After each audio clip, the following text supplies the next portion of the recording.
Investisseurs, arrêtez de jouer au bricoleur du dimanche. Je vais faire les travaux moi-même pour économiser de l'argent. C'est probablement l'une des pires erreurs financières que vous pouvez faire avant de vous lancer dans l'investissement locatif. Dans 90% des cas, cette illusion d'économie vous coûte des milliers d'euros et des mois de vie. Dans cette vidéo, je vais vous démontrer pourquoi déléguer est toujours plus rentable, plus sûr et surtout plus intelligent. Je suis Julien, investisseur, et aujourd'hui on va démonter le mythe du bricoleur du dimanche. Alors, oui, vous pouvez poser un parquet. Oui, vous pouvez monter une cuisine Ikea. Mais faites-le en sacrifiant votre temps, votre rentabilité, parfois même votre santé. Est-ce que c'est une bonne idée? L'immobilier, c'est un business, pas un atelier du week-end. Et aujourd'hui, on va voir ensemble, chiffres à l'appui, comment la délégation peut tripler vos résultats. Dans cette première partie, on va voir l'erreur qui coûte cher de faire les travaux soi-même. On va prendre un exemple très concret. Facile, pas un immeuble, mais un appartement, un T2 à rénover. Je prends mon petit stylo, je te montre ça. Donc, disons que ce T2, il coûte 95 000 euros, d'accord? Et qu'il peut générer un loyer de 750 euros. Donc, dans l'hypothèse où tu vas faire les travaux toi-même, tu vas passer, je pense, déjà en peinture, déjà au moins 3 week-ends, d'accord? Ensuite, tu vas également passer du temps à faire les sols. Et sachant que ce que c'est, les coupes, etc., tu vas y passer facilement 4 week-ends. Tu vas éventuellement poser la cuisine. Tu vas y passer 2 week-ends, d'accord? Sans compter la salle de bain. La salle de bain, tu vas y passer, allez, 5 week-ends. Carrelage, faïence, les évacuations, etc. L'électricité, tu vas y passer là aussi, allez, 3 week-ends. Et le plus long et le plus chiant dans tout ça, c'est les finitions. Et là, pareil, tu en as au moins pour 2 week-ends qui vont te sembler une éternité parce que tu ne vas jamais avoir la fin. Tout ça, ça te fait donc 19 week-ends, d'accord? 19 week-ends de travail et pas de vie de famille sur lequel du coup tu n'es pas avec tes proches et tu y passes ton temps, soit environ 5 mois de travaux, d'accord? 5 mois de travaux.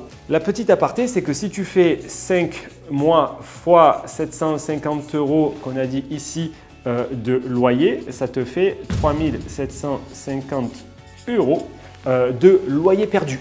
Et donc ça, ce n'est que la partie visible des pertes. Il ne faut pas oublier que la qualité, elle sera moyenne parce que du coup, tu n'es pas un professionnel. Il y aura donc des moins-values à la revente. Il n'y aura pas d'assurances qui vont rassurer du coup, que les travaux sont bien faits. Il n'y aura pas de certification. Personnellement, du stress, des disputes, une surcharge mentale. D'accord?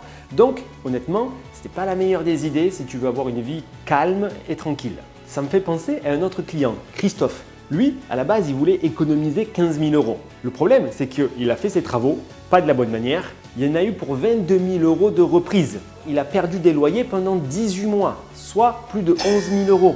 Il a eu une moins-value de 8 000 euros. Au total, ce sont plus de 41 000 euros de pertes pour économiser 15 000 euros. Avec un pro, il aurait payé 25 000 euros pour avoir des travaux livrés en 6 semaines. Et il aurait passé son temps à faire autre chose. Donc, dans cette deuxième partie, on va voir pourquoi déléguer est beaucoup plus rentable. Parce que déléguer, en vrai, ce n'est pas une dépense, c'est un levier. Premièrement, un gain de temps.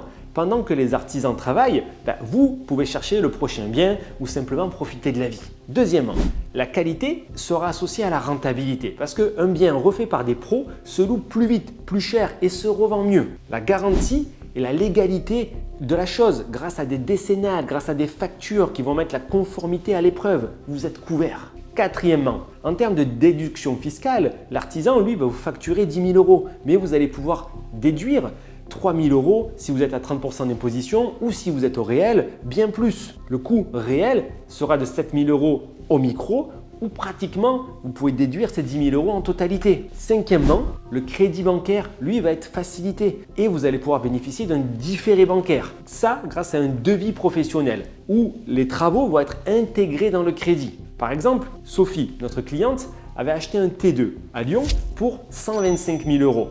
Elle a délégué les travaux pour 18 000 euros, 7 semaines de planning et encaisse aujourd'hui un loyer de 850 euros par mois. Valeur post-travaux, 165 000 euros, plus 22 000 euros de plus-value.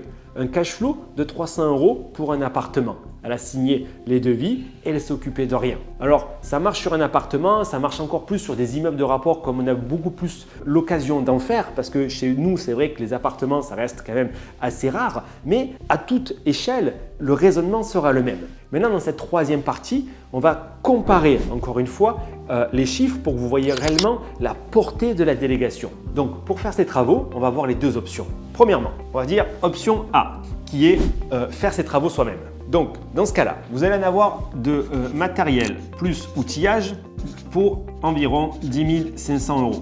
D'accord? Ensuite, il ne faut pas oublier les loyers. Comme on l'a dit ici, les loyers perdus. Sur ce planning, il y en a pour 4 500 € également. Par contre, comme on l'a vu, vous n'êtes pas professionnel. Il va falloir qu'un professionnel repasse derrière. Donc, il va avoir des reprises par un pro. 3 500 € là aussi, cet exemple de simple appartement. Un immeuble, ça serait x10. Ce qu'il ne faut pas oublier, la moins-value, puisque du coup, le professionnel ne va pas tout reprendre, il ne va pas mettre sa décennale sur tout ça. Il y a donc une moins-value à la revente qui est estimée à 10 000 €. Tout ça, ça nous fait un total de plus ou moins 28 000 €. Maintenant, on va voir l'option B. Un professionnel, pour faire ces mêmes travaux, va vous demander 16 000 € pour cette surface et ce type de prestation. Sur ça, il va falloir vous déplacer, coordonner un peu la chose. On appelle ça la maîtrise d'œuvre. Allez, je le chiffre à plus ou moins 800, peut-être 1 000 €.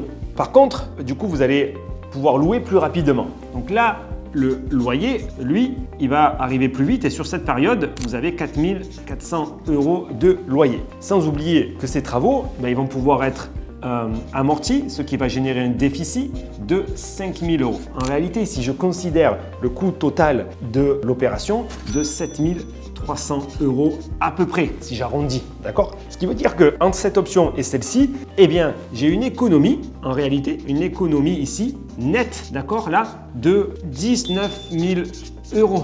Ok, 19 000 € en faisant faire les travaux par un professionnel lorsque je considère du coup les loyers perdus, les reprises pour les professionnels, la moins-value à la revente et qu'ici je peux défiscaliser, que j'encaisse plus rapidement mes loyers. D'accord? Donc en réalité, votre temps ici, il est beaucoup mieux rémunéré à faire autre chose et surtout pas les travaux. Et pour finir mon exemple, je vais vous donner un autre cas réel, un peu plus grand celui-ci. Pierre, lui, 12 biens, acquis en 5 ans, 1,2 million de patrimoine. Il a tout délégué. S'il avait fait les travaux lui-même, il aurait pu faire quoi pendant ce temps? 3 biens. Il aurait 300 000 € de patrimoine et il aurait perdu 2000 heures de vie. Donc il faut toujours voir loin, grand et mettre en place un système robuste. C'est pour ça que dans cette quatrième partie, on va voir maintenant comment déléguer sans se faire arnaquer. Premièrement, il faut vous constituer un réseau. Demandez toujours 3 devis. Vérifiez les assurances. Commencez par un petit chantier test. Deuxièmement, négociez de façon intelligente. Montrez que vous êtes régulier. Valorisez l'engagement long terme, la solution gagnante-gagnante. Troisièmement, très important, contractualisez sérieusement avec un devis détaillé, un planning, des pénalités de retard, un paiement échelonné sur l'avancée réelle du chantier. Quatrièmement, supervisez intelligemment avec des visites régulières, des photos d'avancement et surtout une réception finale avec une checklist par rapport à un cahier des charges que vous aurez défini en amont. Cinquièmement, optimisez vos coûts. Il va falloir grouper les chantiers, négocier en gros les matériaux, profiter des périodes creuses, ayez une stratégie de volume et surtout raisonnez comme un investisseur qui délègue pour acheter plus vite et ainsi aller chercher plus de rentabilité. Pour conclure, oui, si vous voulez devenir investisseur, vous ne pouvez pas rester bricoleur du dimanche. Le vrai mindset, c'est je ne tiens pas un pinceau, moi je tiens un stylo et une calculatrice. Alors si vous voulez accélérer sans galère ni erreur, notre programme clé en main est là pour vous aider.